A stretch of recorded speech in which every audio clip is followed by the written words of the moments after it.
Aldridge, and today I'm going to be doing a book review on a UA fantasy. I think it's a bit futuristic. It's not set in this current world. It's set in a kind of a different world. So I'm going to do a review on that. So I'm going to put the book cover up here so you can see what it looks like, and it's called Steel Princess, A World of Magic and a World of Steel. I thought I'd start by reading you the blurb from Goodreads about the book, because I read the ARC version, so I read an ebook, so I don't actually have the physical book here to read, so here we go. So just before I start reading, the book has 2 points of view. There's a main character called Silver. She's a gynoid princess, and then there is a human character called Eden, and he's human but he's got a mechanical heart, so I guess you could say he's part what they call gynoid, which is kind of like a robot but with like functions like a human. So here is the blurb. She just wants to belong. Determined to fit in and connect with her human friends, Android Silver has always felt like an outsider with her human travelling community. In Elysia, humans are seen as outsiders, their Steel Queen claiming every last one of them as rebels. They've always been on the run, like her mother Silver just wants to help others. But when cruel Queen Magnolia's soldiers come looking for the missing princess, who was stolen by the rebels when she was only 3 years old, Silver begins to unravel an endless string of secrets woven into the family she has always cared for. Could her parents have stolen her from Elysia Palace when she was small? Worse, could she be the princess they're looking for? After journeying to the Northern Mountain Sanctuary where her parents were born, Silver finds a new purpose. She must kill the cruel queen and take her throne before she destroys them all. And then the next part of the blurb is about Eden. He only longs to know who he really is. Tinker Eden has only ever known life in the palace lab. Taken from his home in the Northern Mountain Sanctuary when he was only 3 years old and brought to the palace, he spends his days working under the close supervision of Master Lennox, building, rebuilding and repairing the Elysian royals until his fingers bleed. He knows nothing of his parents or their lives and remembers barely a thing of his childhood, leaving far too many questions about his own life unanswered. So when Master Lennox's assistant reveals he's been working with a community outside of Elysia and sends him to the sanctuary where he was born to work on the missing princess, Eden seeks the opportunity to return home and learn more about where he came from. When Silver and Eden meet, their connection is clear, but things don't always go to plan. Kidnapped by pirates while searching for his parents at the Elysian harbour, Eden finds himself caught up in the adventure across the seas to the Elysian magical enemy kingdom of Panya, who have plans to infiltrate the Steel Queendom. He discovers a world full of magic, new friends, and the family he's always wished he had. Both only want to make the world a fairer place for everyone. So from that blurb, you may have noticed that the two main characters have very similar stories, even though they've lived very separate lives. So they both were taken from their families at the age of 3. They both are on a mission to find their family. So Silver wants to find her mum and kill her, and Eden just wants to know who his mum is. So he's also looking for his parents as well. So that's how the story starts. So you can tell she ends up needing to have work done on her, and Eden's the like the palace tinker, and that's his job, is to always like keep fixing the gynoids.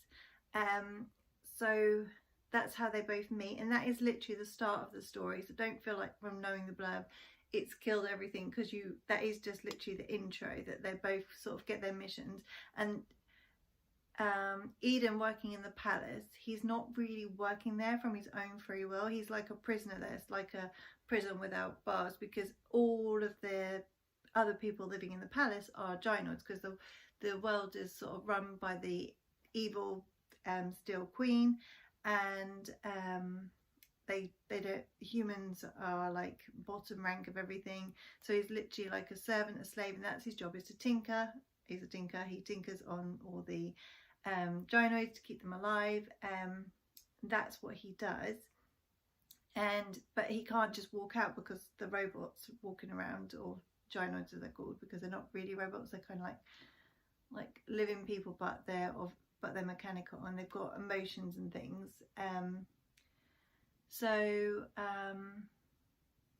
Forgot what was it? Yeah, so he sees an opportunity after he's kind of like told to sneak out, because the rebels have managed to try to get him to come work on the Steel Princess because she needs help. They think there's something wrong with her. There's nothing wrong with her. I'll come back to that in a minute. And that's how he gets out of the palace, because he's taken on this secret mission, because there are other rebels actually in the castle, but this is the first time he's ever known about it. And once he's out of the castle walls, he realises he's got his opportunity to escape the palace. But unfortunately, the first people that he runs into when he escapes the palace is at the harbour. He runs into some pirates who decide to take him prisoner, and then he goes on a really crazy adventure where there are sirens, there are giants that eat people, that like keep people in cages, and he escaped that. So a lot happens on his journey.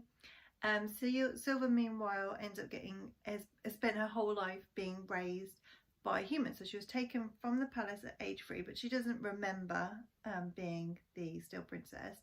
And she's been raised as a human. She's always tried really hard to fit in as a human, even though she knows she's not a human, but her whole life has been around humans. This upbringing has given her a different outlook at humans. It's given her empathy, whereas a lot of the gynoids all look down at humans and think that they're lesser than people. So this upbringing for her has changed the way that she's programmed, like the way that she thinks, because now she cares about humans and she cares about people, and she has empathy, which gynoids aren't supposed to do. They're not supposed to have any emotions. So that makes her a very interesting character, because whenever she does have like an emotion kind of response, she thinks that she's questioning, am I just imitating the people around me? Is this real? Or is there something wrong with me? Is there something wrong with my programming? Anyway, so that's all going on with her. That's partly why she needs to see a tinker, because she's a little bit worried that there's something wrong with her. And then she ends up getting separated. Then in the very early chapters, they realise that actually the guards that have come, taken away her parents, they're looking for the Steel Princess, and the penny drops that it's her, and that the rebels have been hiding her all this time and raising her as one of their own, when clearly she's not one of their own, and she's probably the Steel Princess that everyone's been looking for all these years. So she then goes like on a kind of like discovery of like who she is. Her friends, her human friends, stay with her and travel with her as her companions, and they go on their own adventure all together. So she's got a nice little knit of friends, and these friends, they meet other rebels on the way, and they do some training to like try and learn how to use their powers, because they're going to need to fight the guards. They're going to get to the Steel Queen, if they're going to kill her, and then the Steel Princess will take her position on the throne as the Queen, and rule the kingdom in a much fairer way than the current Steel Queen is. So that's the plan. And the training is supposed to be like virtual reality, except that there's real consequences. So there's like this like simulation where they're fighting, I think they're fighting sirens, and one of the friends actually gets hurt, and it's real and genuine, and Silver has like real guilt for putting her friends in this kind of danger, even though she's not supposed to have emotions. But everything all like comes around full fold, and Eden and Silver end up like meeting again on their journeys and travels. So it was a really, really good story. There's lots happens in it, lots of adventure.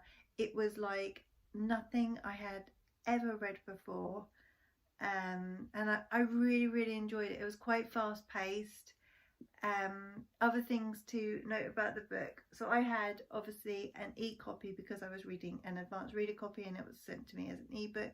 But I know that the printed copy has the same benefit.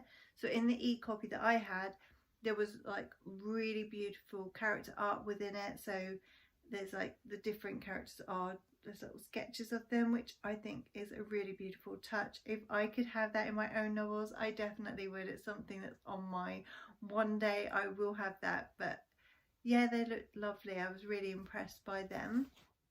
Oh, that was the other thing. So the cover was one of the things that I absolutely loved about the book.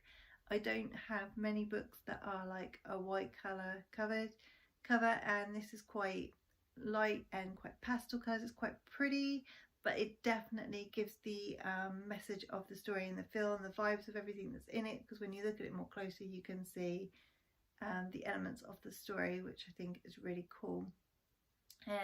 One of the other cool things to note is that April is a friend that I met through Instagram, and then we went to YALC, which is Young Adult Literature Convention in London. And I was like posted on Instagram that I was going. She said, oh, I'm going there too, maybe we could meet up. So we did, we met up, and she's one of the most loveliest people I've ever met. She encouraged me to speak to literary agents to like try and query my book. And she's been like a real support and encouragement for my writing journey. And I'm so excited that she's now publishing her own books as well and going on her journey. And yeah, and I'm going to be meeting up with her again very soon at Hertz Book Festival. But yeah, definitely go check out her book. She's got another one coming out soon that she's working on. I think it's called, hang on, let me just check on Goodreads. It's called something like The Girl Behind the Glass. Let me have a little look. Okay, so checking on Goodreads to see what other books Grace has got coming, April Grace has got coming out. One is Songbird Air, A World of Magic, A World of Still. So it's the second book in the series that I've just given a review for. So I'm excited to read that because it was a really good story and I really want to know what happens next. And she's got another story coming out, which for some reason I thought it was her Cinderella retelling, but don't quote me on that. Probably best to go check and find out. But the book is called The Girl Behind the Glass, Spellbound Chronicles, Dark Fairy Tales Retold. So and I know that she's planning for that to come out recently. It's a Snow White retelling. I've just quickly clicked on it just to see what it says. It's a Snow White retelling, and it should be coming out in the next couple of months, because I know that she's working on it. I mean, the cover's already there and it's getting close, so not long to wait for that one. So it's one that's worth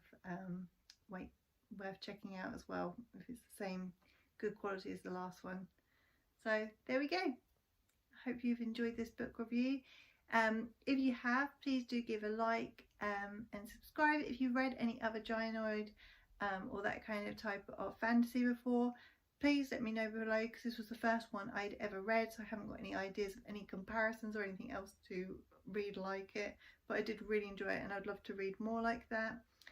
And yeah, and also don't forget to check out my own book, Ocean Heart. It's book one in the Soul Heart series, and I should have Sky Heart coming out soon.